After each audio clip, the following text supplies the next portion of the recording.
जब भी आप जीएसटी पोर्टल पर लॉगिन करते हो, आपको बार बार एक पॉपअप आता है आधार ऑथेंटिकेशन को लेकर। तो आखिर क्या है ये आधार ऑथेंटिकेशन और क्या ये मैंडेटरी है, और अगर नहीं किया तो क्या होगा? तो आज के इस वीडियो में जानेंगे हम पूरा breakup Aadhaar authentication in GST को लेकर। तो बिना देर किए let's get started. Aadhaar authentication एक प्रोसेस है जिसमें आधार नंबर के साथ ही बायोमेट्रिक डिटेल्स जैसे फिंगरप्रिंट्स और आइरिस स्कैन करके सीआईडीआर यानी सेंट्रल आइडेंटिटीज डेटा रिपोजिटरीज को सबमिट की जाती है। सीआईडीआर ये चेक करता है कि जो डिटेल्स अपलोड करी गई है वो उनके डेटाबेस से मैच कर रही है या नहीं। इसका मेन रीजन है एक ऑनलाइन प्लेटफॉर्म क्रिएट करना जहां पर आधार होल्डर्स की आइडेंटिटी कभी भी कहीं भी वैलिडेट की जा सके। जीएसटी के रेफरेंस में आधार ऑथेंटिकेशन का मेन पर्पस है फ्रॉडुलेंट क्लेम्स या फिर फेक रजिस्ट्रेशंस को ट्रैक करना।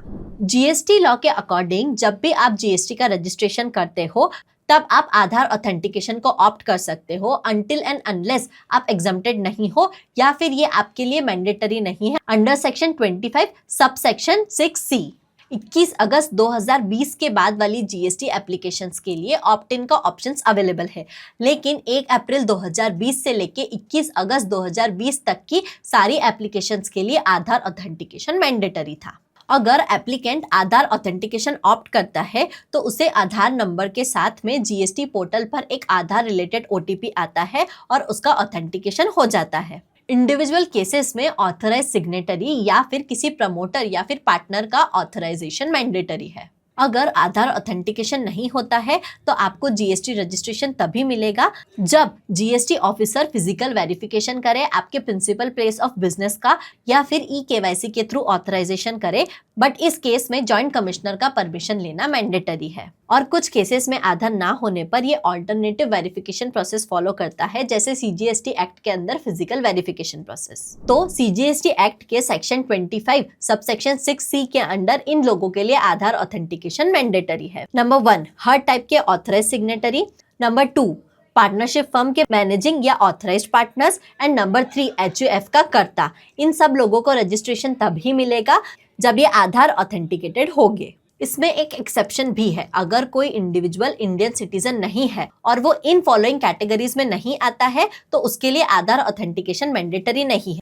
वो कैटेगरीज है ऑथराइज सिग्नेटरी, मैनेजिंग या authorise partner of a partnership firm या फिर एचएफ का कर्ता। मतलब अगर कोई इंडिविजुअल नॉन रेसिडेंट है और वो ये तीनों में से कुछ भी नहीं है तो उसके लिए आधार ऑथेंटिकेशन मैंडेटरी नहीं है। 27 दिसंबर 2022 से बायोमेट्रिक बेस्ड आधार ऑथेंटिकेशन का कंसेप्ट इंट्रोड्यूस हुआ था। ये गुजरात में इंट्रोड्यूस हुआ था पायलट बेसिस पर। ये process risk based physical verification के साथ कैरी आउट होती थी, जिसमें जीएसटी पोर्टल पर एप्लीकेंट का डेटा एनालिसिस और रिस्क बेस्ड पैरामीटर के बेसिस पर आइडेंटिफाई किया जाता था। बाद में 10 जुलाई 2024 को सीबीआईसी ने अनाउंस किया कि बायोमेट्रिक बेस्ड आधार ऑथेंटिकेशन अब पूरे भारत में एप्लीकेबल होगा, मतलब इसका नेशन वाइज रोल आउट हुआ। इस दिन सीबीआईसी ने यह भी क्लैरिफाई किया कि अगर कोई आधार ऑथेंटिकेशन नहीं करवा पा रहा है तो उसको अपना फोटो और original documents designated facilitation centre पर वेरीफाई करवाने होंगे। तो एग्जिस्टिंग टैक्स पेयर्स के लिए भी आधार ऑथेंटिकेशन करने का प्रोविजन है। इसको करने के लिए आपको सिंपली जीएसटी पोर्टल पर लॉगिन करना है। आपको माय प्रोफाइल सेक्शन पर जाना है, जहां पर आपका आधार ऑथेंटिकेशन स्टेटस दिखेगा। उस पर क्लिक करने के बाद आपके पास 2 ऑप्शंस अवेलेबल होंगे। पहला होगा सेंड आधार ऑथेंटिकेशन लिंक और दूसरा होगा अपलोड ई-केवाईसी डॉक्यूमेंट। सेंड आधार ऑथेंटिकेशन लिंक पर क्लिक करने के बाद यहाँ पर आपको आपका नाम सिलेक्ट करना है एंड सेंड वेरिफिकेशन लिंक पर क्लिक करना है। सेंड वेरिफिकेशन लिंक पर क्लिक करने के बाद यहाँ पर आपको आपकी डिटेल्स दिखेगी। यहाँ पर जब आप आपका आधार नंबर डालेंगे तो आप वैलिडेट आधार नंबर पर क्लिक करेंगे, जिसके बाद आपके आधार लिंक्ड मोबाइल नंबर पर या फिर ईमेल आईडी पर एक ओटीपी आएगा और आपको उसे यहाँ पर डालना है एंड सिंपली वैलिडेट ओटीपी पर क्लिक करना है। ये करने के बाद आपका आधार ऑथेंटिकेशन हो जाएगा। अगर आप दूसरा ऑप्शन सिलेक्ट करते हैं, मतलब अपलोड ई-केवाईसी डॉक्यूमेंट्स, तो यहाँ पर आपको आपका नाम सिलेक्ट करना है।